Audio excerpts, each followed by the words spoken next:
بسم الله الرحمن الرحيم سبح اسم ربك الأعلى الذي خلق فسوى والذي قدر فهدى والذي أخرج المرعى فجعله غثاء أحوى سنقرئك فلا تنسى إلا ما شاء الله إنه يعلم الجهر. السلام عليكم ورحمة الله وبركاته. கண்ணியத்திற்குரிய பெரியோர்களே, தாய்மார்களே, சகோதர சகோதரிகளே, தமிழ்நாடு தௌஹீத் ஜமாத்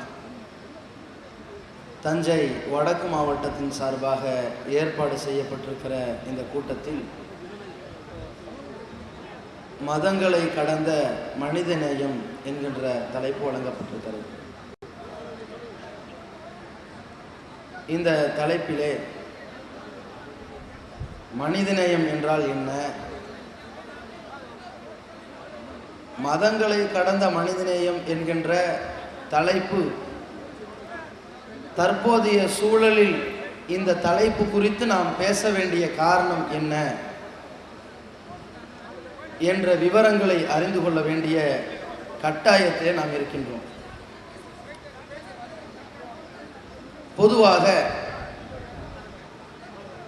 ஒருவன் மற்றொருவருக்கு உதவி செய்வாரேயானால் அதிலே சில காரணங்கள் இருப்பதை பார்க்கிறோம். ஒரு பிள்ளை தன் பெற்றோருக்கு செய்யக்கூடிய உதவி கட்டாய கடமையாக இருக்கிறது. ஒரு தந்தை தன் பிள்ளைக்கு செய்யக்கூடிய உதவியிலும் ஒரு காரணம் இருக்கிறது. ஒரு கணவன் தன் மனைவிக்கு செய்யக்கூடிய உதவியிலும் ஒரு தொடர்பு இருக்கிறது. ஒருவன் தன்னுடைய மதத்தை சார்ந்தவனுக்கு உதவி செய்கிறானேயானால் அதில் ஒரு காரணம் இருக்கிறது. ஒருவன் தன் உறவுக்காரனுக்கு உதவி செய்வதற்கும் காரணம் இருக்கிறது. ஒருவன் தன்னுடைய நண்பனுக்கு உதவி செய்கிறான் என்றால் நீண்ட நெடுகாலம் இவன் தன்னோடு பழகி இருக்கிறான் என்ற காரணம் இருக்கிறது.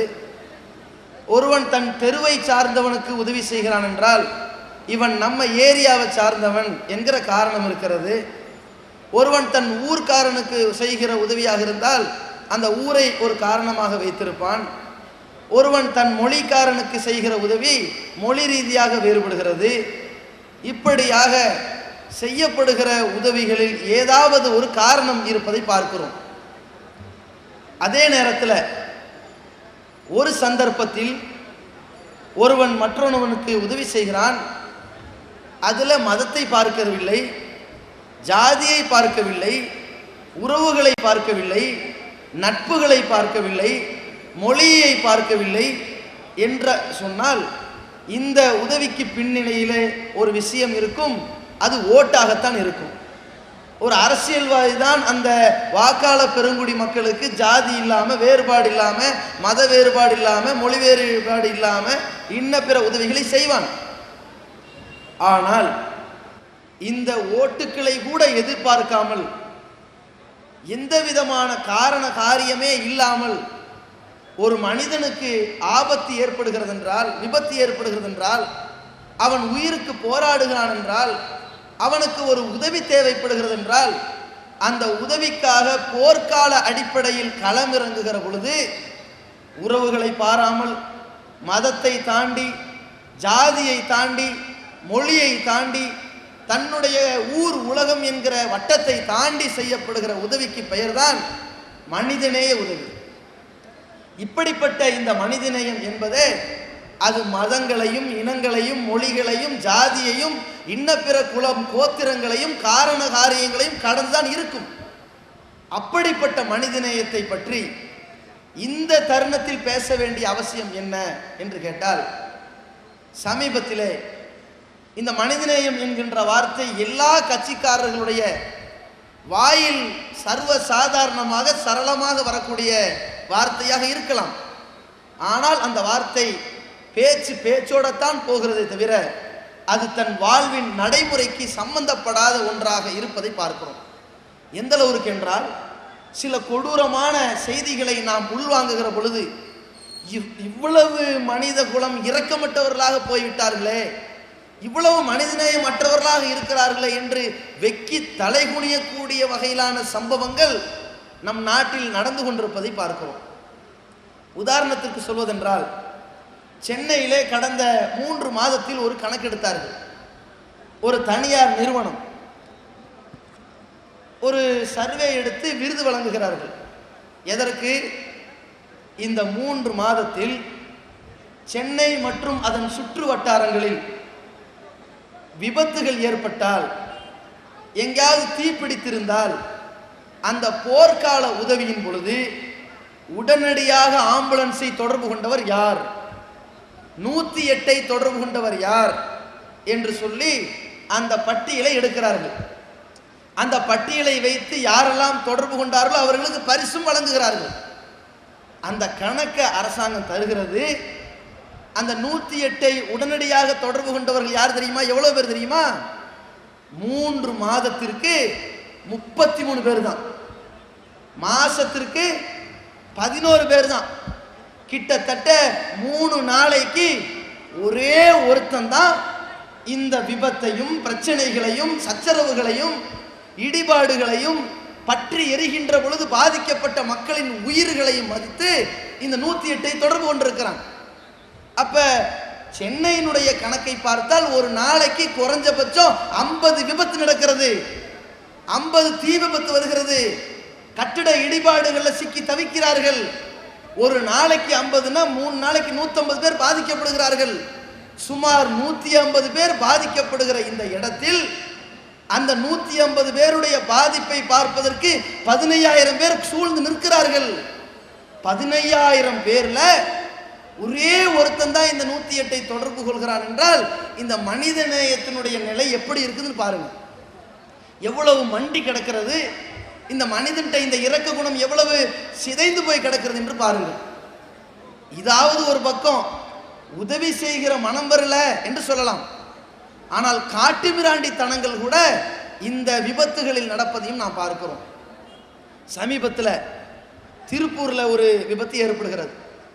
ஒரு வியாபாரி 1 லட்சம் ரூபாய் பணத்தை, அந்த சம்பாதித்த பணத்தை எடுத்துக்கொண்டு நகை இன்ன பிற தன்னுடைய சொத்துக்களை வைத்துக்கொண்டு 2 சக்கர வாகனத்தில் பயணிச்சுட்டு போறாரு.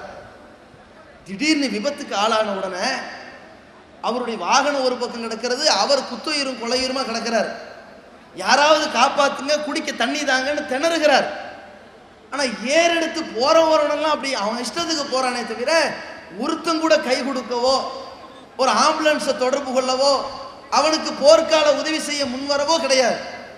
ஆனா ஒரு பக்கம் இந்த இரக்கமற்ற இந்த தன்மை ஒரு பக்கம் இருந்தா, இன்னொரு பக்கம் ஒரு 4 பேர் வராங்க, அவன் சாக கிடக்கிறான், அவனை பத்தி கொஞ்சம் கூட ஈவு இறக்கு இல்லாம அந்த 1 லட்சம் ரூபாய் பணத்தையும் எடுத்துட்டு அந்த நகையை எடுத்து விட்டு ஓடுகிறார்கள் என்றால் எந்த அளவிற்கு இந்த மனிதன் சாப்பிடுகிற இந்த காட்டுமிராண்டித்தனம் அரங்கேறி கொண்டிருக்கிறது என்பதை பார்க்கிறோம். அப்ப இப்படிப்பட்ட ஒரு வருத்தமான ஒரு காலகட்டத்தில் ஒரு மனிதநேயம் என்றால் அது கிலோ எவ்வளவு என்று தேடி பார்க்கிற காலகட்டத்தில் நாம் வாழ்ந்து கொண்டிருக்கிறோம். இந்த தருணத்தில் ஒரு பக்கம் இரக்கமற்ற இந்த குணமுள்ளவர்களை பார்க்கின்ற பொழுது, இன்னொரு பக்கம் காட்டுமிராண்டித்தனமான செயல்களில் ஈடுபடுபவர்களை பார்க்கிற பொழுது, இன்னொரு பக்கம் திரும்பி பார்த்தால் இந்த சத்திய இஸ்லாத்தை ஏற்றுக்கொண்ட சமுதாயம், இந்த முஸ்லிம் சமுதாயம் செய்யக்கூடிய இந்த மனிதநேய பணிகளை பார்க்கிற பொழுது உள்ளம் பூரிச்சு போகின்றது, மெய்சிலிர்த்து போகிறது. எந்த அளவுக்குன்னா பல வகையில இந்த மனிதநேய உதவிகளை செய்தால், என்னடா இப்படியும் ஒரு உதவியா, இப்படியும் இவர்களால் செய்ய முடியுதே, இவர்கள் இந்த உலகத்தை சார்ந்தவர்களா அல்லது வேற்று கிரகத்திலிருந்து இந்த உலகத்தில் இறங்கி இருக்கிறாங்களா என்று பிற மதத்தவர்கள் எல்லாம் பார்த்து அப்படியே பூரிச்சு மெய்சிலிர்த்து போகிற காட்சிகள் எல்லாம் நம் சமுதாயத்தை சேர்ந்தவர்கள் செய்து கொண்டிருப்பதை பார்க்கிறோம். எப்படி? உதாரணத்திற்கு சில விஷயங்களை நாம் தெரிந்து கொள்ளலாம். இந்தியாவில் மனித உயிர் அழிந்து கொண்டிருக்கும் காரணத்தினால் விபத்துகளில் பாதிக்கப்பட்டவர்களுக்கும் நோய்வாய்ப்பட்டவர்களுக்கும் அவசர சிகிச்சைக்காக ரத்தம் தேவைப்படுகிறது. எனவே இரத்த தானம் செய்யக்கூடிய அந்த பண்பை கல்லூரிகளிலும் கல்விக்கூடங்களிலும் தொழிற்கூடங்களிலும் மற்ற அனைத்து நிறுவனங்களிலும் இதை விழிப்புணர்வு ஏற்படுத்தி இந்திய அளவில் இரத்த தானம் செய்வதற்கு மத்திய மாநில அரசாங்கம் ஏராளமான விளம்பரங்கள் செய்து கொண்டிருப்பது பார்க்கிறோம். விளம்பரங்களை ஒரு பக்கம் செய்தாலும் இன்னொரு பக்கத்தில் என்னன்னு கேட்டா இரத்த தானம் செஞ்சா காசு கொடுக்கறதையும் பார்க்கிறோம்.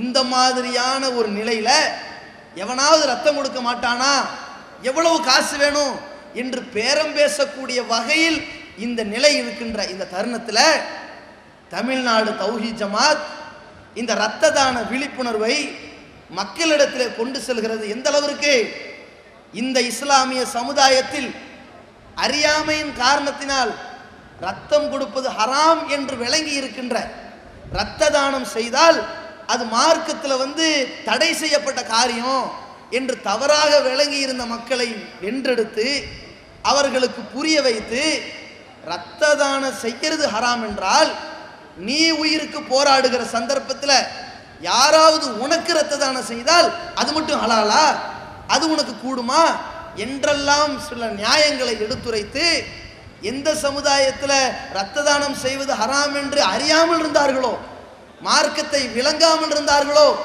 அந்த சமுதாயத்தில் இந்த விழிப்புணர்வு விதை போடப்படுகிறது. எப்படிப்பட்ட விதை? அல்லாஹ் ரப்புல் ஆலமீன் சொன்ன ஒரே கட்டளை தான். இன்றைக்கு அரசாங்கம் செய்கிற 1008 விளம்பர வகைகளாக இருந்தாலும் சரி, அதை விலை கொடுத்து வாங்கினாலும் சரி, அவர்களால் ஈடு கொடுக்க முடியாத அளவிற்கு இந்த இரத்த தான பணியை, இந்த மனிதநேய பணியை தமிழ்நாடு தௌஹீத் ஜமாத் இஸ்லாத்தினுடைய அறிவுரைகளை எடுத்து சொல்லி மக்களிடத்தில் இரத்த தானம் செய்யும் பணியை தூண்டிவிடக்கூடிய ஒரு செயலை பார்க்கின்றோம்.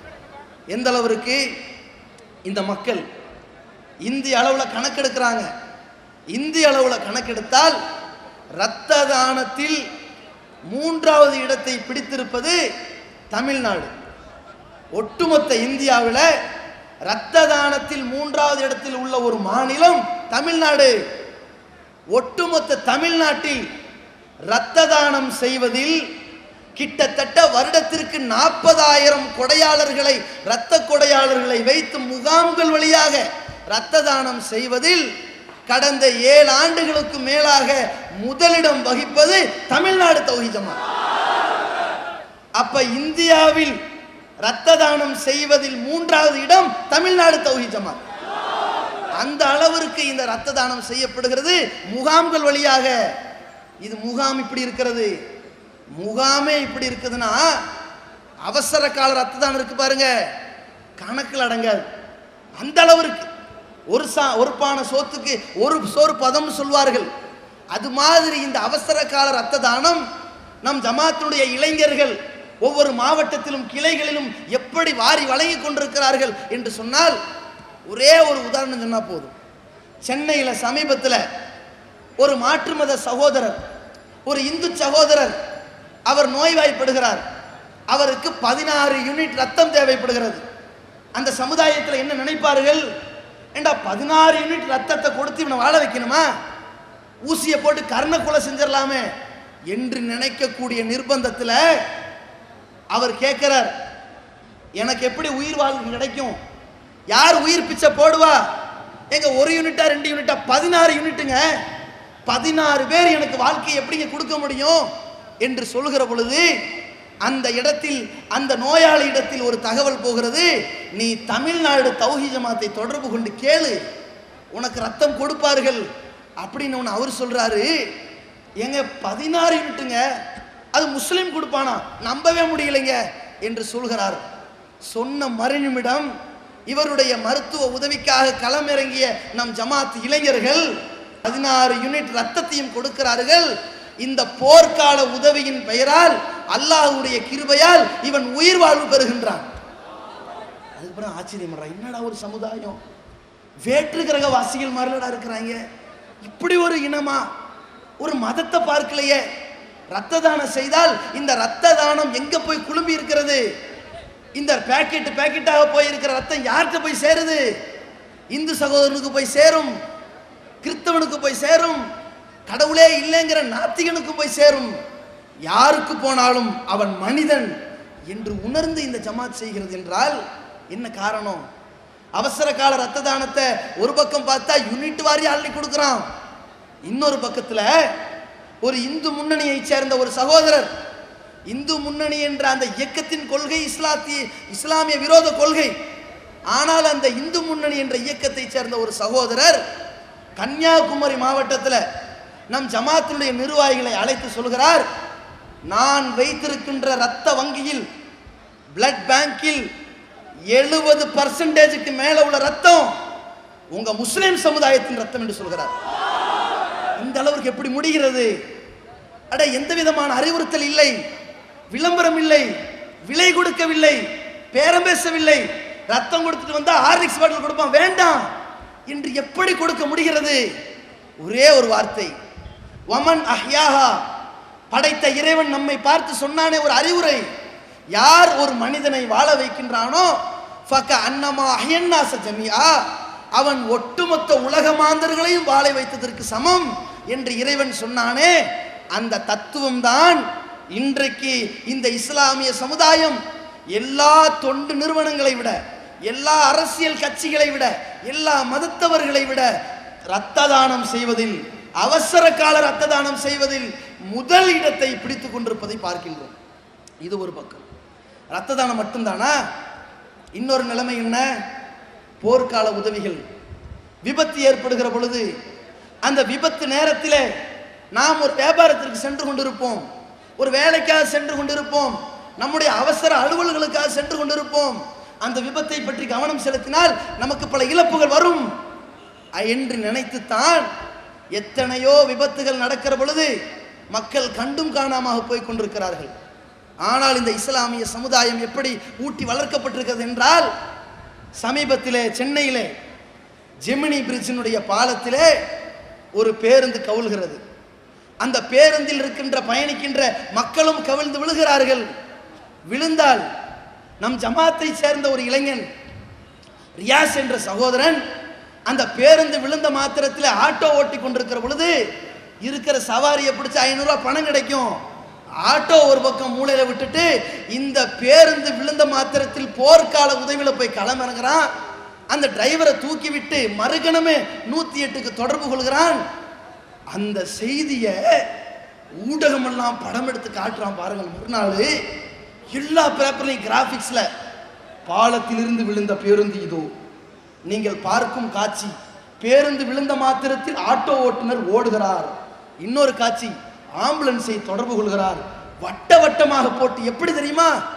இந்த மனித இனம், இந்த மனிதாபிமானத்தோடு மதங்களை கடந்து இவன் செய்திருக்கிற மனிதநேய பணியை பார்த்து கல்லூரியில் பல இளைஞர்களுக்கு பாடம் கற்பிக்கின்ற ப்ரொஃபஸர்கள் அழைக்கிறார்கள்.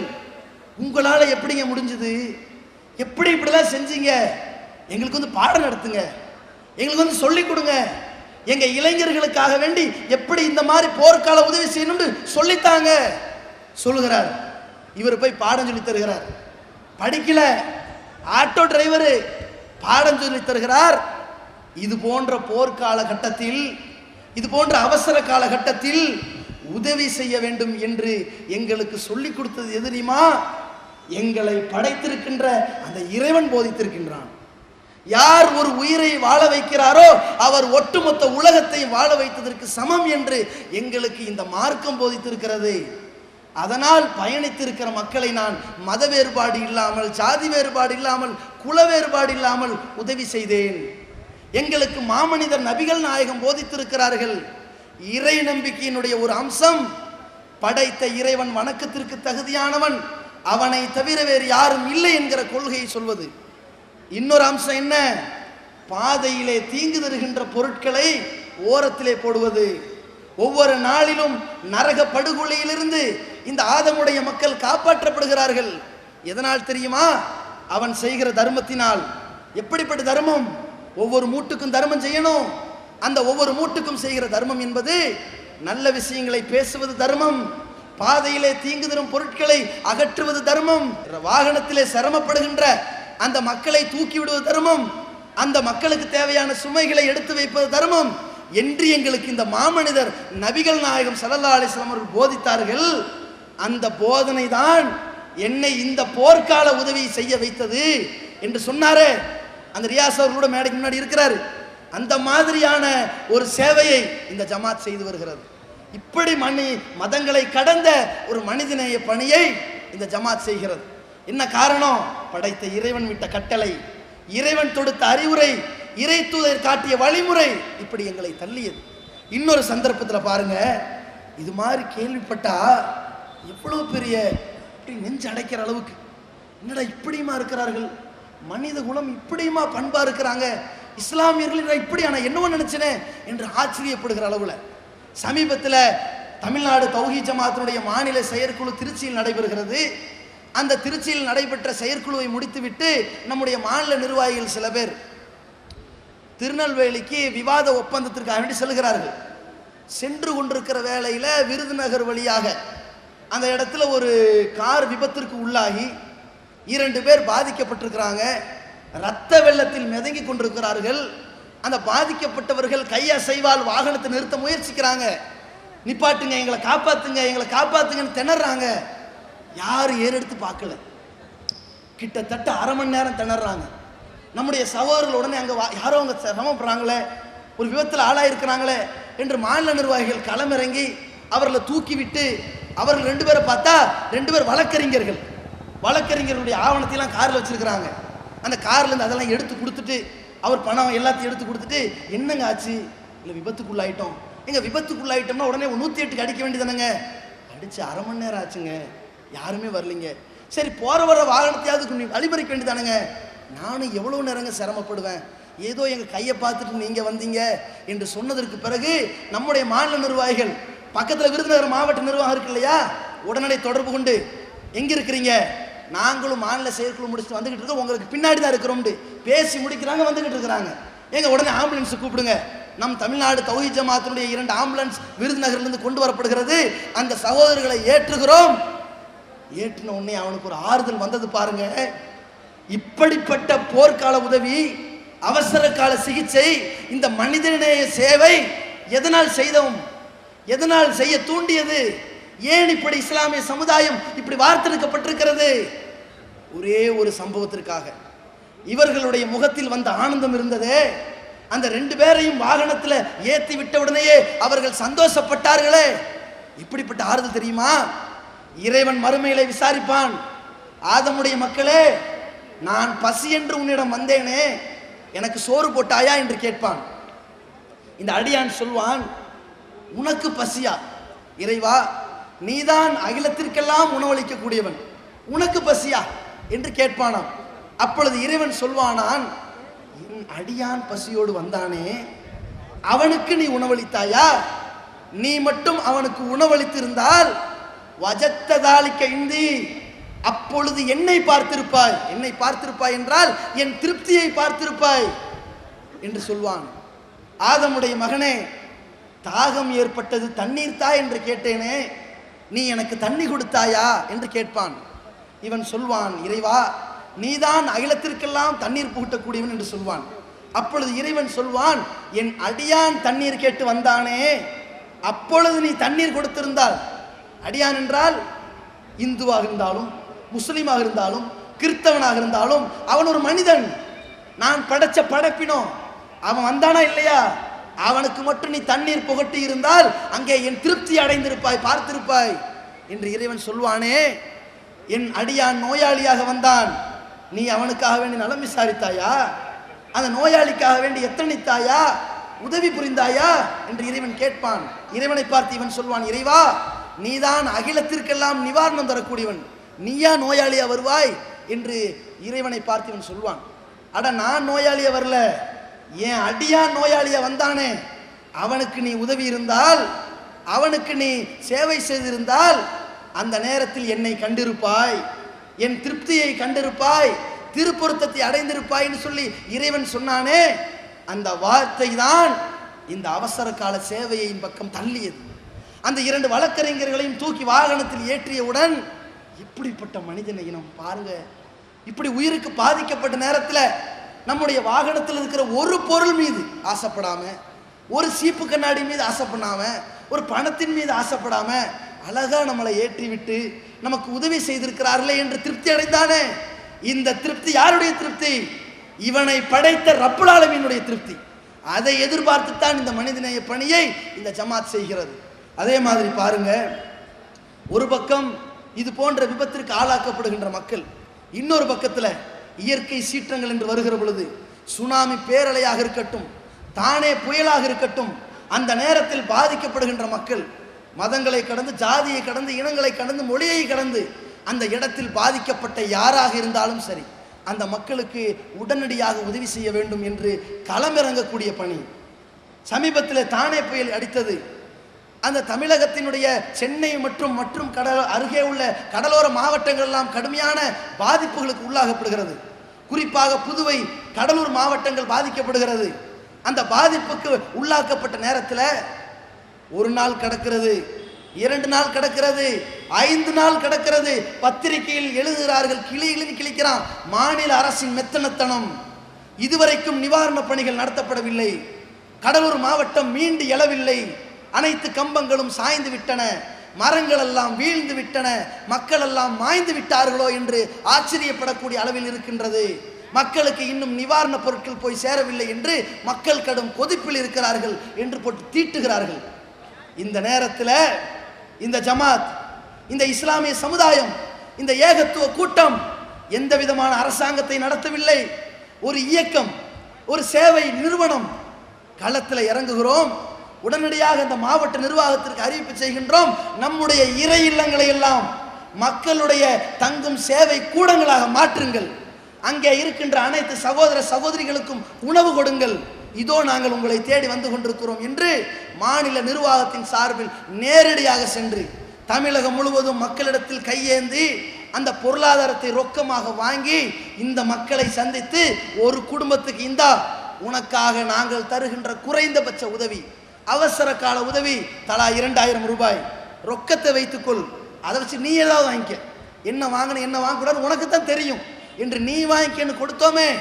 இந்த கொடுக்கக்கூடிய அளவில் இந்த மதங்களை கடந்து, இனங்களை கடந்து, மொழியை கடந்து ஒருவன் மனிதன் என்ற ஒரே காரணத்திற்காக அவனுக்கு உதவ வேண்டும், இதுதான் இஸ்லாத்தின் தாரக மந்திரம் என்பதை உணர்ந்து செய்கின்ற பணி.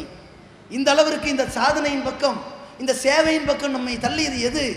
நபிகள் நாயகம் ஸல்லல்லாஹு அலைஹி வஸல்லம் அவர்கள் சொன்னார்கள், ஒரு முஸ்லிம், சிறந்த முஸ்லிம் யார் தெரியுமா?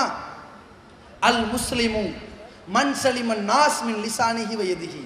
சிறந்த முஸ்லிம் யார் என்றால், மக்கள், ஒட்டுமொத்த மனித குலம் இவனுடைய நாவிலிருந்தும் கையிலிருந்தும் பாதுகாப்பு பெறுவார்கள். நம்முடைய நாவினால், நம்முடைய கரத்தினால் மனித குலத்திற்கெல்லாம் பாதுகாப்பு தர வேண்டும். அவன்தான் உண்மையான முஸ்லிம் என்ற நபிகள் நாயகம் ஸல்லல்லாஹு அலைஹி வஸல்லம் அவர்களுடைய போதனை தான் இது போன்ற சுனாமி பேரலையின் பொழுதும் சரி, அந்த தானே புயலின் பொழுதும் சரி, மற்றும் பல வெள்ள நிவாரண பொருட்களில் களமிறங்கும் போதும் சரி, இந்த மனிதநேய பணியின் பக்கம் நம்மை தள்ளியது. அதே மாதிரி இன்னொரு சந்தர்ப்பத்தில் சில இடங்களில் அப்பாவி மக்கள், படிப்பறிவற்ற மக்கள் ஏமாற்றப்படுவதை பார்க்கின்றோம். அந்த மக்கள் ஏமாற்றப்படுவதிலே குறிப்பாக மருத்துவ கொள்ளையில் தான் அதிகமாக மக்கள் மாண்டு போகிறார்கள். உயிருக்கு போராடி கொண்டிருக்கிற பொழுது என்னவென்று செய்வதே என்று புரியாத சந்தர்ப்பத்தில் எந்த ஆஸ்பத்திரிக்காவது போவோம், எவ்வளவு செலவானாலும் பரவாயில்ல, உயிர் திரும்ப வந்தா ஓகே என்ற நிலையில் இவன் நிர்பந்திக்கப்படுகிறானே, அவன் ஓடோடி போய் நிற்கின்றான். அவன் மேல, அவன் தலையில எவ்வளவு பில் எழுதினாலும் பரவாயில்லன்ட்டு அவன் மேல முளகா அரைக்கக்கூடிய வகையில இந்த மருத்துவ கொள்ளை இருப்பதை பார்க்கிறோம். அப்படிப்பட்ட ஒரு கொள்ளை தான் சென்னையில் நடக்கிறது. ஒரு பிரசித்தி பெற்ற தனியார் மருத்துவமனை பழனி என்கின்ற ஒரு சகோதரருக்கு சிகிச்சை செய்கிறது. அந்த சகோதரருக்கு இயற்கையிலேயே வலது கால் இடது காலில் 1 இன்ச் கம்மி, கால் கொஞ்சம் முன்ன பின்ன. அதனால் அதை சரி பண்ணுறங்கிற பேரில் மொத்த காலையும், ஒரு காலை செயலுக்கு செய்து விட்டார்கள். அந்த செயலுக்கு செய்தோடு மட்டும் இல்லாமல் இன்னும் மருந்துகளுக்கு காசு கேட்குறான். ஏற்கனவே அவன் செலவு பண்ணியிருக்கிறான் பல லட்சத்தை, இன்னும் மருந்துகளுக்கு காசு கேட்குறான். முடியல. அட, என் காலை செயலுக்கு வச்சுட்டீங்களப்பா, ஃபஸ்ட்டாவது கட்டக்காலோடு நடந்தேனே, இப்போ கட்டக்காலில் கூட நடக்க முடியாது, எனக்கு முட்டிக்கு கீழே செயல் இருந்துச்சு, இப்போ நீங்கள் ஆப்ரேஷன் பண்ணுறேன்ட்டு தொடையெல்லாம் கை வைத்து விட்டு எனக்கு ஒரு கால் முழங்காலே போய்விட்டதே என்று வேதனைப்பட்ட நிலையில் நம் ஜமாத்தை அணுகுகிறார். எனக்காக நீங்கள் உதவுவீர்களா? நான் இந்து மதத்தை சார்ந்தவன், இருந்தாலும் எனக்கு என்ன செய்வதென்றே தெரியவில்லை. நான் பல பணத்தை ஏமாந்து விட்டேன், உதவிக்காக வேண்டி உங்களிடத்தில் எதிர்பார்க்கின்றேன் என்று உதவி கேட்டு வந்து நிற்கிறார். ஒரு பக்கம் அவருக்கு பொருளாதார உதவி செய்வது என்பது இரண்டாவது. முதல் கட்டம் என்ன? இதுபோன்று மருத்துவ கொள்ளை செய்தவர்கள் யார்? அவர்களை அடையாளம் காண வேண்டும், மக்களிடத்தில் அவர்களை அம்பலப்படுத்த வேண்டும், இப்படிப்பட்ட பாதிக்கப்பட்டவர்களுக்கு நியாயம் வழங்க வேண்டும் என்று சொல்லி நாம் களமிறங்குகிறோம். தமிழ்நாடு தௌஹீத் ஜமாத் உடனடியாக களமிறங்கி அந்த சகோதரரை அழைத்து சென்று, அவருடைய மனைவியையும் அழைத்து சென்று அந்த நிர்வாகத்திடம் பேசுகிறோம். என்னடா ஆபரேஷன் பண்ணியிருக்கிறீங்க, இது நியாயமா இருக்குதா? இது உங்களுக்கே அநியாயமா தெரியலையா? எப்படிப்பட்ட துரோகத்தை செஞ்சிருக்கிறீங்க? இதற்கு என்ன நிவாரணம் தர போறீங்க? என்ன நஷ்டம் எடுத்து தர போறீங்க? மருத்துவம் என்ன சொல்லுவது தெரியுமா? மருத்துவமனையில் நயா பைசா தர முடியாது. என்ன பண்ண போற? போலீஸுக்கு போறியா? போ. கோர்ட்டுக்கு போவையா? போய் பாரு. எத்தனை வருஷம் இழுத்தடிக்கிறான்னு நானும் பார்க்குறேன். எதையும் நாங்கள் சந்திக்க தயாருன்னா, எதையும் நீ சந்திக்க தயாரா? சரி, உன்னிடம் நாங்கள் கட்ட பஞ்சாயத்து செய்ய வரவில்லை, நியாயமான முறையில் நஷ்டஈடு வாங்க வந்திருக்கிறோம். நீ எங்களை கோர்ட்டுக்கு போக சொல்றியா? நான் ஏன்டா கோர்ட்டுக்கு போனோம்?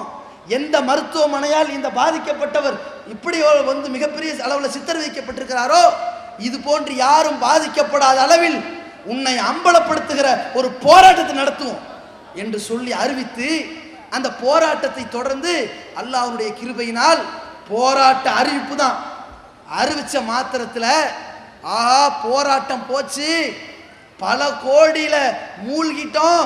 இந்த மருத்துவமனை தெருக்கோடியில் நின்று பயந்து உடனே கூப்பிடுறாங்க, வாங்க சார் பேசி முடிச்சுக்கலாம், நமக்குள்ள சமாதானம் பண்ணிக்கலாம்.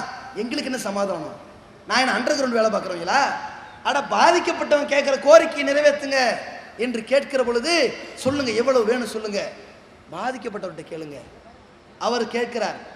கேட்டு உடனடியாக 10 லட்சம் ரூபாய், இந்தாங்க நாங்கள் செய்த தவறுக்கு இனி நீங்கள் செய்யக்கூடிய சிகிச்சை இந்த வச்சுக்க, 10 லட்சம் ரூபாய் வச்சுக்க என்று ரொக்கமா அந்த செக்கு போடுறேன், 3 மாசம் கழிச்சு இந்த வேலை இல்லை, ரொக்கமாக 10 லட்சம் ரூபாயை நம் ஜமாத் பெற்று கொடுக்கிறது. கொடுத்த தருணத்தில் அந்த சகோதரி நம் ஜமாத்திடம் 7 லட்சம் ரூபாய் நீங்கள் வச்சுங்கன்னு கண் கலங்கி கொடுக்குறாங்க. கண் கலங்கி 7 லட்சம் ரூபாய் நீங்கள் வச்சுக்கோங்க. எதுக்குமா கொடுக்குறீங்க? இல்லை, இப்படியெல்லாம் ஒரு பிரச்சனை பேச்சுவார்த்தை நடத்தி பேரம் பேசி பணம் வாங்கி கொடுத்தா 70% கொடுக்கணும்னு நான் கேள்விப்பட்டிருக்கிறேன். அது மாதிரி உங்கள் அமைப்புக்கு நாங்கள் 70% 7 லட்சம் கொடுக்க வந்தேன்னு மட்டும் சொல்லலை, வயிறெறிஞ்சு கண்ணீர் வடித்து கொடுக்குது. அப்போ நாம் சொன்னோம், இங்கே வாங்க, உங்களுக்காக வேண்டி நாங்கள் வாதாடணுமே, உங்களுக்காக வேண்டி கஷ்டப்பட்டோமே, உங்களுக்காக வேண்டி சிரமப்பட்டோமே, இந்த 7 லட்சத்துக்கு இல்லை, எங்களை படைத்த இறைவன் இருக்கிறானே அவனிடத்தில் பெற வேண்டிய திருப்திக்காகத்தான். இந்த தேவையில்லை, இந்த பணம் தேவையில்லை, எதுக்குமா இந்த பணம், நீங்க வச்சுக்கோங்க அப்படின்னு சொல்லும் போதுதான் நாம் உன்னை உணர்ந்தோம். இந்த 7 லட்சத்தை கொடுக்கக்கூடிய நேரத்தில் அந்த அம்மா அழுந்தாங்களே, இப்படித்தான் கட்ட பஞ்சாயத்து பேசி தீர்க்கப்படுகிற பொழுது அவனுக்கு கமிஷன் குடிக்கக்கூடியவன் வயிறறிஞ்சு கொடுக்கிறான். அந்த வயிற்றறிச்சில பார்க்கிறோம். அப்படி இந்த அம்மாட்ட எங்களுக்கு எந்த நயா பைசா தேவையில்லை, உண்மையான இறை விசுவாசி இப்படித்தான் சொல்வான். வலா நுரீது மின்கும் ஜஸாஅம் வலா ஷக்கூரா, உங்களிடத்தில் எந்த விதமான கூலியையோ வெகுமதியோ நன்றியோ நாங்கள் பெறவில்லை, நாங்கள் எங்கள் இறைவனை எதிர்பார்த்திருக்கின்றோம் என்று சொல்வார்களே. அந்த பதிலை சொன்ன மாத்திரத்தில் அந்த பெண்மணி கேட்கின்றார், இப்படிப்பட்ட ஒரு மார்க்கமா, இப்படிப்பட்ட ஒரு சேவையா, இப்படிப்பட்ட தூண்டுதலை சொல்லுகிற ஒரு சத்திய கொள்கையா, எனக்கு திருக்குரான் கொடுங்க, நான் இஸ்லாத்தை பற்றி அறிந்து கொள்ள வேண்டும் என்று வருகிறார். இந்த அளவிற்கு இந்த ஏகத்துவ கொள்கை எப்படிப்பட்ட பண்பட்ட சமுதாயத்தை உருவாக்கி இருக்கின்றது என்பதை இது போன்ற பணிகளின் பால் மக்களை செய்யும் பொழுது காட்டுகின்றோம். இது ஒரு பக்கம். இன்னொரு பக்கத்தில் கண் மருத்துவமனை, இவனும் இதே மாதிரி உங்களை சரி பண்ணுறோம், இனிமேல் கண்ணாடி தேவையில்லை, லென்ஸ் வச்சுக்கலாம், அழகா தெரிவிங்க என்றெல்லாம் மாயை காட்டி கண்ணில் லென்ஸ் வைக்கிறேன்னு சொல்லி ஏற்கனவே இருக்கிற கண்ணில் இருக்கிற லென்ஸை பிடிங்கி அனுப்பிடுறான். அந்த மாதிரி பாதிக்கப்பட்ட ஒரு சகோதரர் வருகிறார், நம் ஜமாத்தை அணுகுகிறார். நம் ஜமாத்தை அணுகி போய் பேசுகிற பொழுது அந்த மருத்துவமனை ஒரு பேரும் பேசலை. சொல்லுங்க சார், இப்போ என்ன ஆகி போச்சு, இப்போ ஏன் வந்தீங்க, ஒரு 3 லட்ச ரூபா நாங்கள் தந்துடுறோம் சார், அவர் நல்ல சிகிச்சை எடுத்துக்கிட்டோம் சார். ஏன் வேண்டாம்? இவங்க நபிகளாரை இழிவுபடுத்தியதற்காக, அமெரிக்க தூதரகத்தை முற்றுகையிடுவதற்காக ஒரு போராட்டத்தை நடத்தினாங்க. சென்னை ஸ்தம்பிச்சு போச்சு. இவங்க நமக்கு எதிராக நடத்தினாங்கன்னு வையி, இனிமேல் நம்ம கண்ணு துறக்காது. பயந்து அந்த பாதிக்கப்பட்டவனுக்கு இப்போ என்ன தேவை, நாங்கள் என்ன சொல்லிட்டோம், கூப்பிடுங்க வாங்க என்று பணத்தை கையில் கொடுத்து அனுப்பிட்டோம். அதே பாதிக்கப்பட்டவன் வரான், உங்களுக்கு டொனேஷன் எவ்வளோ பாய்? எதுக்குடா டொனேஷன்? பாருங்க நிலைமை பாருங்க. எல்லாருமே உதவி செய்தால் ஏதாவது உபகாரம் செய்யணும்னு நினைக்கிறார்கள். அது எதுவுமே எங்களுக்கு தேவையில்லை என்று மறுமை மட்டுமே இலக்காக வைத்து செய்யப்படுகிற மனிதநேய பணிகள்.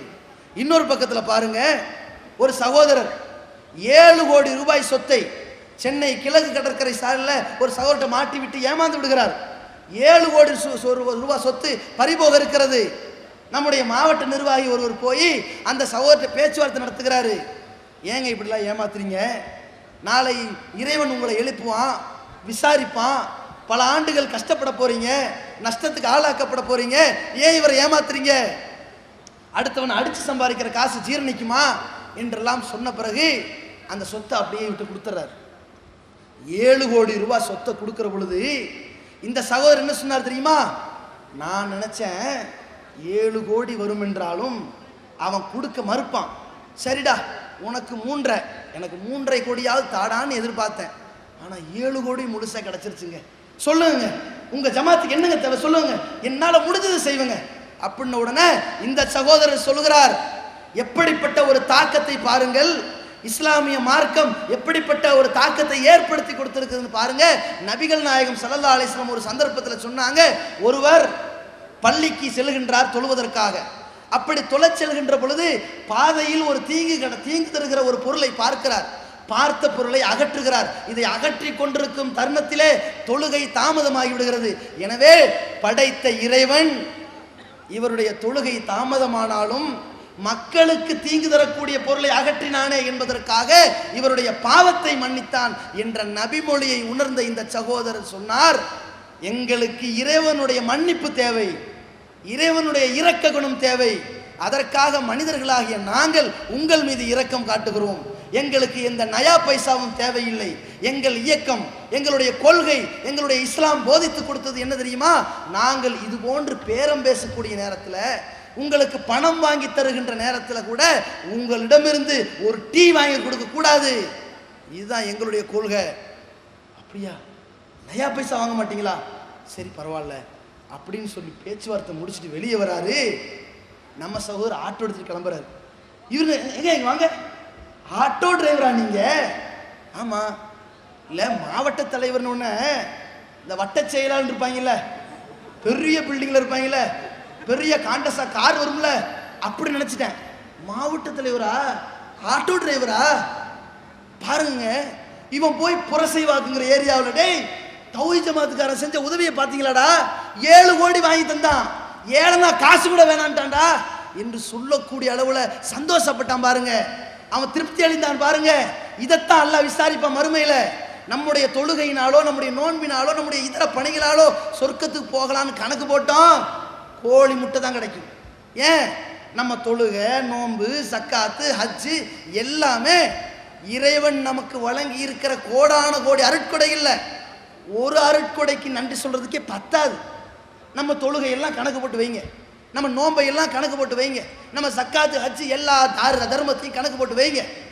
நம்ம ஒவ்வொரு நாளிலும் பல லட்ச தடவை கண் சிமிட்டுறோம்ல, இந்த கண் சிமிட்டுவதற்கு இறைவனுக்கு நன்றி சொல்றோம்ல, அந்த நன்றிக்கு கூட இந்த தொழுகை பத்தாது. அப்படின்னா மூச்சு விடுறதுக்கு நன்றி சொல்லணும், நடப்பதற்கு நன்றி சொல்லணும், நம்முடைய கை அசைவுக்கு நன்றி சொல்லணும், நம் இதய துடிப்புக்கு நன்றி சொல்லணும். அட அச்சனு தும்புனா போயிடுவானே இவன், மீண்டும் உயிர் வருதே, எப்படி நன்றி சொல்லணும்? அப்ப நம்ம இபாதத்தை வைத்தெல்லாம் சொர்க்கத்தில் நுழைய முடியாது. இறைவன் தன் இரக்கத்தை காட்டணும், தன் ரஹமத்தை காட்டணும். மல்லம் மல்லா யுரகம் லாயரகம் லாயுரகம், யார் இரக்கம் காட்டவில்லையோ மறுமையில் இறைவனுடைய அந்த இரக்கத்தை அவன் அடைய மாட்டான், இரக்கம் காட்டப்பட மாட்டான். அந்த இரக்கம் தான் எங்களுக்கு முக்கியம். இந்த கலப்பணி செய்கிறோமே, இதுதான் மனிதநேயம். எந்த மதமோ, ஜாதியோ, மொழியோ, இனமோ, குலமோ, ஊரோ, ஏரியாவோ, தெருவோ, கட்சியோ, ஓட்டோ எதுவும் தேவையில்லை. பதவி, பணம், சுகம், பொருளாதாரம், எந்த செல்வாக்கு நமக்கு தேவையில்லை. நாளை மறுமையில் இறைவன் முன்னால் எழுப்பப்படுகிற பொழுது நாம் செய்த சேவைக்கான கூலி, நிரந்தரமான பொக்கிஷம், அந்த சுவனம் கிடைத்தால் போதும் என்று நாம் செய்து கொண்டிருக்கிறோமே. இந்த கொள்கை தான் இப்படி நம்மை வார்த்தெடுத்து கொண்டிருக்கிறது. எந்த அளவுக்கு நான் இன்னொரு சம்பவத்தை பாருங்கள். சமீபத்தில் ராஜபாளையம் என்ற ஊரில் சங்கரலிங்கபுரம்ங்கிற ஒரு பகுதி, அந்த சங்கரலிங்கபுரம்ங்கிற அந்த கிராமத்தில் ஒரு சகோதரர் தன்னுடைய மகளோட நடந்து போய் கொண்டிருக்கிறார். 2 பவுன் மதிப்புள்ள அந்த செயினை கீழே தவறி விட்டு போயிட்டாங்க. போயிட்டு தொலைத்து விட்டதற்காக வேண்டி மீண்டும் தேடி கொண்டுட்டு போகிறாங்க. அந்த இடத்துல இரவு ஒரு 10 மணி இருக்கும். ஒரு சகோதரன் செல்கிறான். நம்முடைய சகோதரன் அந்த வழியாக போகிறான். கல்லூரி படிப்பை முடித்து விட்டு டியூஷனை முடிச்சுட்டு அந்த வழியாக போகிறான். போனால் மின்னுது. என்னடா இது, ஏதோ நகை மாதிரி தெரியுதே. எடுத்துகிட்டு போய் நகை கடைக்காரர்கிட்ட மறுநாள் காலையில் கொடுத்து, இது நகைதானா? ஆமாம், தங்கம்தான், கவரிங் இல்லை, 2 பவுனு என்றெல்லாம் தெரிஞ்சு வச்சுக்கிட்டான். ஒரு கல்லூரி மாணவன் என்ன பண்ணுவான்? இந்த வார ட்ரீட்டு நமக்கு ஓகே என்று நினைப்பான். இல்லை, நம்ம பசங்களோட வச்சு ஒரு பார்ட்டியை கொண்டாடி வேண்டியதான் என்று நினைப்பான். அல்லது ஒரு டூருக்கு ஏற்பாடாகி போச்சுன்னு நினைப்பான். ஆனால் இந்த சகோதரன் இதை இழந்தவங்க எவ்வளோ வேதனைப்பட்டிருப்பான். இதுக்கு என்ன செய்யலாம்? இதுக்கு நமக்கு இஸ்லாம் என்ன சொல்லி தந்திருக்குது? அதை பாதுகாக்கணும்னு சொல்லி கொடுத்துருச்சு, அமானிதத்தை பேணணும்னு சொல்லி கொடுத்துருச்சு. ஆனால் அவன்கிட்ட எப்படி ஒப்படைக்கணும் சட்டம் தெரியல. நம் ஜமாத்தினுடைய மாவட்ட நிர்வாகிகள்கிட்ட வந்து கேட்குறான், இதுக்கு என்ன சட்டம்? அந்த நிர்வாகிகள் சொல்லித்தராங்க, உன்னிடம் இந்த தங்கம் கிடைத்திருக்கிறது, 1 வருட காலம் வரை நீ வைத்திருந்து மக்களுக்கு அறிவிப்பு செய்ய வேண்டும். இப்படி ஒரு நகை கிடைச்சிருக்குது, அடையாளம் சொல்லி பெற்றுக்கொள்ளுங்கள் என்று அறிவிப்பு செய்யணும். 1 வருஷத்துக்குள்ள இதற்கு சொந்தக்காரன் வந்து வாங்கி கொண்டால் அது அவனுடையது, அவன் வாங்காவிட்டால் அது உன்னுடையது. இந்த சகோதரன் என்ன பண்ணுறான்? நேராக போய் அவனுக்கு அறிவிப்பு செய்யறதுக்கு போஸ்ட் அடிக்கிறதுலாம் வாய்ப்பு இல்லை, சும்மா எழுதி அங்கே ஒரு பெட்டி கடையில் போய் கொடுத்து தகவலை சொல்லி, என் நம்பர் இது, இப்படி ஒரு நகையை நான் பெற்றுக்கொண்டேன், இந்த இடத்துல தான் எனக்கு கிடைச்சிது, இங்கே யாராவது நகை விழுந்துருச்சுன்னு தேடி வந்தாங்கன்னா அவங்கள என்ன தொடர்பு கொள்ள சொல்லுங்க அப்படின்னு சொல்லிட்டு போயிட்டான். அதே ஏரியாவில் இவரும் வராரு, நகையை தொலைக்க விட்டவர் அவர் வராரு. அவர் வந்து அந்த கடையில் ஏற்கனவே தொலைச்சவர் சொல்லிக்கிட்டு போறாரு, இந்த நகை போட்டுட்டு வந்தோம், தவறி போயிருச்சு, யாராவது கண்டு எடுத்தாங்கன்னா என்ன தொடர்பு கொள்ளுங்க அப்படின்னு சொல்லிட்டு போறாரு. அப்படி சொன்னவர் தான் திண்டுக்கல் சார்ந்தவர். திண்டுக்கலுக்கு போயிட்டார். பிறகு இந்த பெட்டி கடைக்காரர் அந்த சகோதரருக்கு ஃபோன் பண்ணி, நீங்கள் ஒரு நகையை தொலைச்சிட்டேன்னு சொன்னீங்கல்ல, அதை ஒரு மாணவர் வைத்திருக்கிறார், அவர்கிட்ட தான் இருக்குது, நீங்கள் வாங்க அடையாளம் சொல்லி பெற்றுக்கொள்ளலாம் அப்படின்னு சொல்லி திண்டுக்கலை சார்ந்த யார் ஒரு பேர் என்ன, திண்டுக்கல் ஆறுமுகமா அவர் ஐயாசாமி, திண்டுக்கலை சார்ந்த ஐயாசாமி வராரு. வந்து அந்த நகையை கொடுங்க அப்படின்னு உடனே இவர் அந்த பெட்டி கடைக்காரர் இந்த மாணவனுக்கு ஃபோன் அடித்து கூப்பிட்றாரு. இவரும் வராரு, நகையை அடையாளம் சொல்லுங்க, 2 பவுன் நெருக்கமாக இருக்கும், அது ஒரு செயின், சரி இந்த இதா பாருங்க. ஆமான்ட்டு அவன் சந்தோஷம் அடைஞ்சிட்டு, இது என் மகளுக்காக வேண்டி இரவல் வாங்கிட்டு வந்த நகை, நான் ஊருக்கு போனால் பதில் சொல்லணும், நான் ரொம்ப வேதனைப்பட்டு கிடந்தேன், நான் ரொம்ப ஏழ்மையில் இருந்தாலும் மனசுடைஞ்சு கிடந்தேன், இந்த நகையை எனக்கு கொடுத்துட்டீங்க, ரொம்ப சந்தோஷமா இருக்குது, உங்கள் பெற்றவங்க யாருங்க, அவங்கள சந்திச்சு நான் பாராட்டணுங்க என்று அவர் சொல்கிறார். கொடுத்துட்டு இவர் என்ன பண்ணுறாரு, எங்கள் பெற்றவன்கிட்ட போகிறது இருக்கட்டும், நீங்கள் எங்கள் ஜமாத்துக்கு வாங்க அப்படின்னு சொல்லி மாவட்ட நிர்வாகிகள்கிட்ட கொண்டு வந்து விட்டு அந்த மாவட்ட நிர்வாகிகள்கிட்ட வச்சுட்டு அப்புறம் பேசுகிறாங்க. அவர் கேட்குறாரு, எப்பா நீ ஒரு கல்லூரி மாணவன் தானே, இந்த நகையை எடுத்துகிட்டு ஏன் நீ சாப்பிடலை, நீ ஏன் கொண்டு போகலை, நீ ஏன் யார்ட்டையும் சொல்லாமல் மறைக்கலை அப்படின்னு சொல்லி கேட்கும்போது, இது எங்களுக்கு மாமனிதர் நபிகள் நாயகம் சொல்லி கொடுத்தார்கள், இது போன்ற ஒரு கண்டெடுக்கப்பட்ட பொருள் கிடைத்தால் 1 வருஷம் வரைக்கும் அறிவிப்பு செய்யணும், தேவைப்படுபவர்களுக்கு கொடுக்கணும், அந்த உரியவர்களுக்கு கொடுத்து விட வேண்டும், 1 வருஷம் வரைக்கும் வராத பட்சத்தில் தான் அது எனக்குரியது என்று சொன்னார்கள். அப்படின்னு சொன்னதற்கு பிறகு, இந்தாங்க அந்த மாமனிதர் எங்களுக்கு என்னவெல்லாம் சொல்லிக் கொடுத்தார் என்ற புத்தகத்தை படித்து பாருங்கன்ட்டு மாமனிதர் நபிகள் நாயகம் என்ற புத்தகம் அவருக்கு கொடுக்கப்படுகிறது. சத்திய இஸ்லாம் எங்களுக்கு என்ன போதித்தது இந்தாங்கன்னு சொல்லித்தரப்படுகிறது. சொல்லித்தரப்பட்டதுக்கு பிறகு அந்த சகோதரன் செய்யறா தெரியுமா, 2-3 1000 ரூபாய் நோட்டை சுருட்டி, இந்தாங்க எனக்கு மிகப்பெரிய ஒரு உதவி செஞ்சுட்டீங்கன்னு அந்த பையன் கையில் வச்சு திணிக்கிறாரு. என்னங்க உதவி செய்றீங்க எனக்கு இப்படி, தேவையில்லை, நீங்களே வச்சுக்கோங்க, எனக்கு இந்த காசு முக்கியம் இல்லை, காசுக்காக வேண்டிய இந்த செயலை செஞ்சேன். எங்களுக்கு நபிகள் நாயகம் ஸல்லல்லாஹு அலைஹி வஸல்லம் அவர்கள் போதித்திருக்கிறார்கள், அமானிதத்தை பேண வேண்டும், அமானித மோசடி செய்வது உலக அழிவு நாளின் அடையாளம், நாங்கள் அமானிதத்தை பேண வேண்டும், உங்களுடைய நலன் மீது நாங்கள் அக்கறை கொள்ள வேண்டும் என்று எங்களுக்கு இஸ்லாம் சொல்லி தந்திருக்கிறது என்று இந்த சகோதரர் சொல்கிறார். எப்படிப்பட்ட ஒரு காரியம்னு பாருங்க. எந்த அளவுக்கு என்று சொன்னால், சமீபத்தில் மதுரையில் ஒரு மனநலம் பாதிக்கப்பட்ட ஒரு சகோதரர், அவர் என்னடான்னு சொன்னால், நைட்டு ஒரு 12 1 மணிக்கு மனநலம் பாதிக்கப்பட்டு ரோட்டில் அப்படி நடந்துக்கிட்டு போகிறாரு. யாருமே அவர் போய் என்ன ஏதுன்னு ஒரு வார்த்தை கேட்கல. ஒரு பக்கம் ஒரு வாகனம் விழுந்து கிடக்குது, இவர் புலம்பிக்கிட்டு நிற்கிறாரு. யாரும் போய் என்ன ஏது என்னாச்சுங்க, ஏன் நிற்கிறீங்க கேட்கல. இந்த மதுரை மாவட்ட நிர்வாகி என்ன பண்ணுறாரு, போய் இங்கே வாங்க, என்னாச்சு, ஏன் இப்படி பதட்டப்பட்டு இதான் கேட்டாருங்க, வேற ஒன்றுமே இல்லை. உடனே என்ன பண்ணுறான், கேட்டியா, இந்த இதா 5 பவுன் வச்சுக்க, ஏடிஎம் கார்டு இருந்தா, இதுக்கு பின்கோட் நம்பர், இது பாஸ்வேர்டு, போ எல்லாம் பணம் எடுத்துக்க, போ உனக்கு தான் எல்லாம் அப்படின்ட்டு எல்லா கார்டையும் எடுத்து கொடுக்குறான். இது அட்ரஸ் இந்தா, லைசன்ஸ் இந்தா, சாவி, வண்டி சாவி எடுத்துக்க. என்னடா இது, நம்ம இப்போ என்ன செஞ்சோம், நல்லா விசாரிச்சது, இதுக்காக இப்படி செய்கிறான் அப்படின்னு சொல்லி பார்த்தால் அவர் மனநலம் குறைஞ்சிருக்குது, குழம்பி போய் கிடக்கிறாரு. அவருடைய லைசன்ஸை வச்சு அட்ரஸை பார்த்து, அதுக்கப்புறம் இவருடைய தொடர்பு நம்பர் ஏதாவது இருக்கான்னு தேடி பார்த்தா கிடைக்கிது. இவருடைய தொடர்பு நம்பரும் இவருடைய குடும்பத்தார் நம்பரும் வச்சு ஃபோன் பண்ணி, நீங்கள் இன்னாருடைய தகப்பனாரா, உங்கள் மகன்தானா இவர், இப்படி ரோட்டில் விழுந்து கிடக்கிறாரு, ரொம்ப மனம் குழம்பி கிடக்கிறாரு, நீங்கள் வாங்க என்று சொல்லி அவருடைய இல்லத்தில் போய் சேர்க்கப்படுகிறது. இல்லத்தில் போய் சேர்த்தா அவர்கள் போய் அவனுக்கு மருத்துவ சிகிச்சை அளித்து விட்டு சில நாட்கள் கழித்து இந்த மாவட்ட நிர்வாகி வீட்டுக்கு வராரு. வேகமாக வந்து காலில் விழுந்துட்டார். என்ன பண்ணுறீங்க, காலில் விழுந்துடாதீங்க, இப்போ என்ன ஆகிப்போச்சு, காலில் விழுகிறீங்க, தெய்வம் மாதிரி வந்து காப்பாற்றுனீங்க, எப்படிப்பட்ட உதவி செஞ்சுருக்கிறீங்க.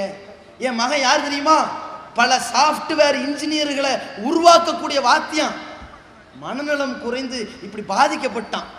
அவனுடைய அந்த நேரத்தில் மட்டும் எவனாவது ஒரு திருட்ட பையன் வந்திருந்தா அவனை எல்லாத்தையும் ஓட்டாண்டி பண்ணி அவனை கொண்டு போட்டு போயிருப்பான். ஆனால் எல்லாம் கிடைச்சும் கூட அவனை எங்கள் வீட்டில் வந்து ஒப்படைச்சிருக்கிறீங்களே, எங்கள் சொத்தை எங்கள்கிட்ட ஒப்படைச்சிட்டீங்களே, உங்களுக்கு எவ்வளவு நன்றி சொன்னாலும் போதாதுங்க, எனக்கு சொல்லாதீங்க.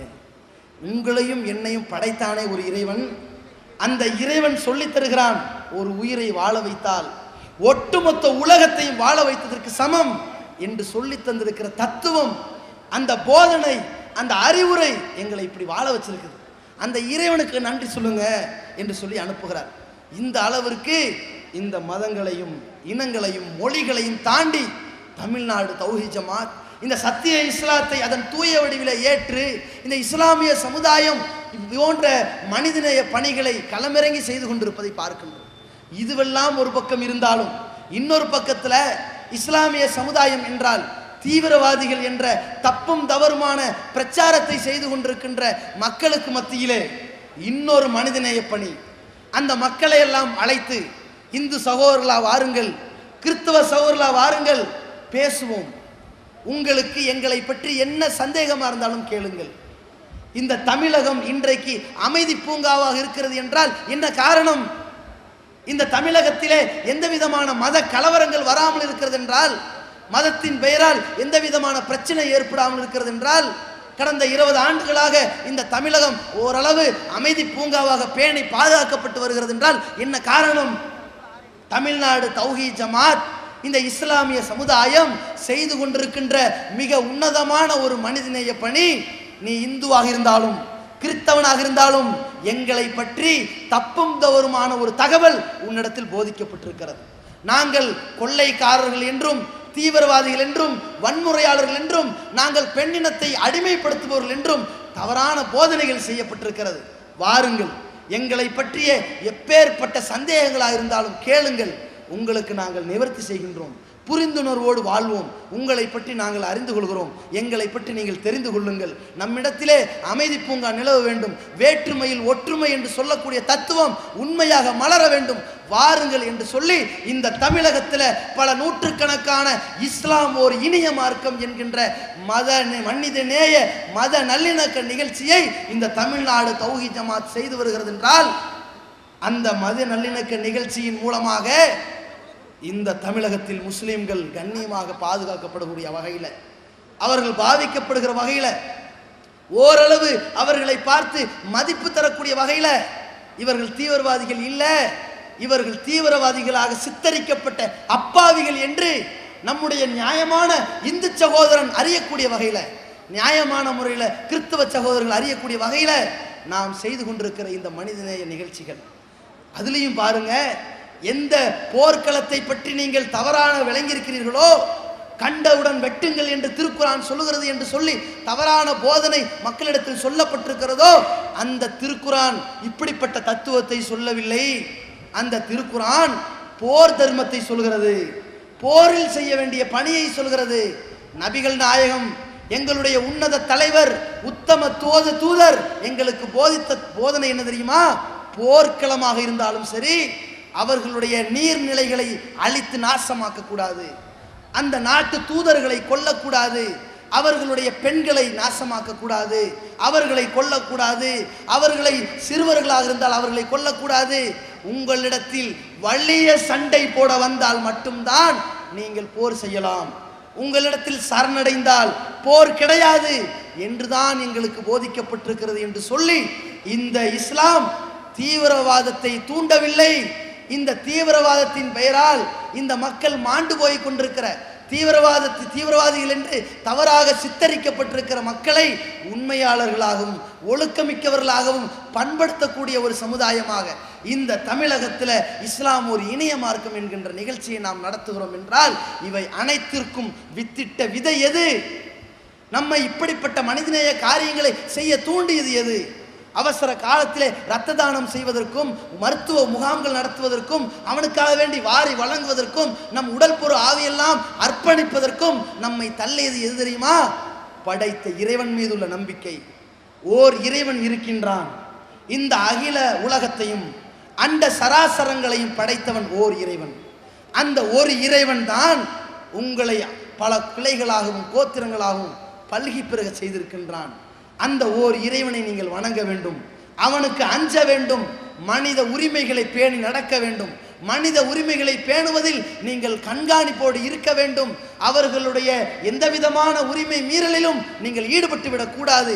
நபிகள் நாயகம் ஸல்லல்லாஹு அலைஹி வஸல்லம் அவர்கள் எந்த அளவிற்கு இந்த மனிதநேயத்தை சொல்லிக் கொடுத்திருக்கிறார்கள் தெரியுமா?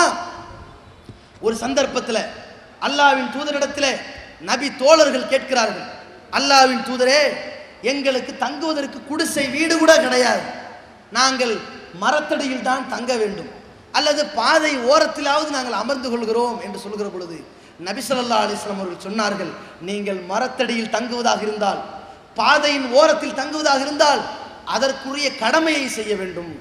என்ன கடமை? கல்லுல் பசர், பார்வையை தாழ்த்திக் கொள்ள வேண்டும்.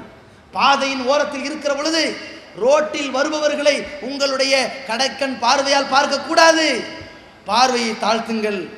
அந்த ரோட்டில் நீங்கள் நடந்து கொண்டிருக்கிற பொழுது, அமர்ந்து கொண்டிருக்கிற பொழுது, பிறர் சென்று கொண்டிருக்கிற பொழுது மக்களுக்கு தீங்கு தரும் பொருள் இருந்தால் அதை அகற்றுங்கள். அந்த ரோட்டிலே நீங்கள் அமர்ந்திருந்தால் நன்மை ஏவுங்கள், தீமையை தடுங்கள். அந்த ரோட்டிலே மலம் கழித்து விடாதீர்கள், நிலம் தரும் இடங்களிலே மலம் கழித்து விடாதீர்கள். இத்தகுல் ஆனீன், சாபத்திற்குரிய 2 காரியத்தை விட்டு நீங்கள் தவிர்த்து கொள்ளுங்கள். மக்கள் ஓய்வு பெறுகின்ற இந்த நிழல்ல போய் மலம் கழித்து விடாதீர்கள். மக்கள் அந்த மரத்தடையில் போய் இருப்பார்கள், அங்க மலம் கழித்து விடாதீர்கள். பாதையில மலம் கழிக்காதீர்கள். இன்னைக்கு பார்க்கிறோம், அண்டுவதற்கு ஒரு இடம் இல்லை. ஏன் அவ்வளவு நாற்றமாக இருக்கிறது? ஒரு இடத்துக்கு பேருந்து நிலையம், தண்ணி இருக்கிறது, வசதி இருக்கிறது, ஆனால் கழிவறை எப்படி நாசமா இருக்கிறது? அந்த அளவிற்கு மனித உரிமையை பேணாத சமுதாயம் இன்றைக்கு உலகத்தில் வாழ்ந்து கொண்டிருப்பதை பார்க்கிறோம். இஸ்லாம் சொல்கிறது, பொது ரோடு அது அனைவருக்கு சொந்தம், உன் இஷ்டப்படி நடக்கல நினைச்சிடாத, மக்களுடைய நலனை பார். எச்சில் துப்பினாலும் கூட ஒரு பரிகாரம் இருக்கிறது. அடுத்தவன் மேல விழக்கூடாது, தெரிச்சிடக்கூடாது, அவன் காலில் மிதிச்சிடக்கூடாது, அவனுக்கு நோய் வந்துடக்கூடாது. எச்சில் துப்பினால் அதற்கு ஒரு பரிகாரம். அட, குற்றம் செஞ்சாதான் பரிகாரம். இவனுக்கு இயற்கையாக வந்த எச்சிலுக்கு இதுவே ஒரு பரிகாரம் இருக்கிறது. என்ன? அதை மண் போட்டு மூடுவது என்று நபி ஸல்லல்லாஹு அலைஹி சொன்னார்கள் என்றால், எப்படிப்பட்ட ஒரு மனித நேயத்தை நமக்கு போதித்து காட்டிருக்கிறான் என்று பாருங்கள். இந்த அளவிற்கு இறை தூதர் ஸல்லல்லாஹு அலைஹி வஸல்லம் அவர்கள் நமக்கு வழங்க இருக்கின்ற இந்த வழிகாட்டுதல் முறைதான், நமக்கு கொடுத்திருக்கின்ற இந்த போதனை தான், அல்லாஹ்வுடைய இந்த இறை வேதம் நமக்கு சொல்லி தந்திருக்கின்ற தத்துவங்கள் தான் நாளை மறுமை நாளில் நீங்கள் சொர்க்கத்தில் நுழைய வேண்டும் என்று சொன்னால் கணவாயை கடக்க வேண்டும். இறைவன் சொல்கிறான், கணவாயை கடக்க வேண்டும். அதாவது ஒரு பள்ளம் இருக்கும், அந்த பள்ளத்தை நீங்க நிறைச்சிருங்க, நிறைச்சு மண்ணெல்லாம் போட்டு சமப்படுத்தி அதை தாண்டி போயிட்டா சொர்க்கத்துக்குள்ள போயிடலாம். இல்ல இந்த பள்ளம் உங்களை நரகத்துல தள்ளி விட்டுரும். ஃபலகத்தஹமல் அகபா, இவன் கணவாயை கடக்கவில்லை, அந்த பள்ளத்தை இவன் கடக்கவில்லை. வமா அதுராக்கமல் அகபா, நபியே கணவா என்றால் உனக்கு என்ன தெரியும், உனக்கு எப்படி தெரியும்?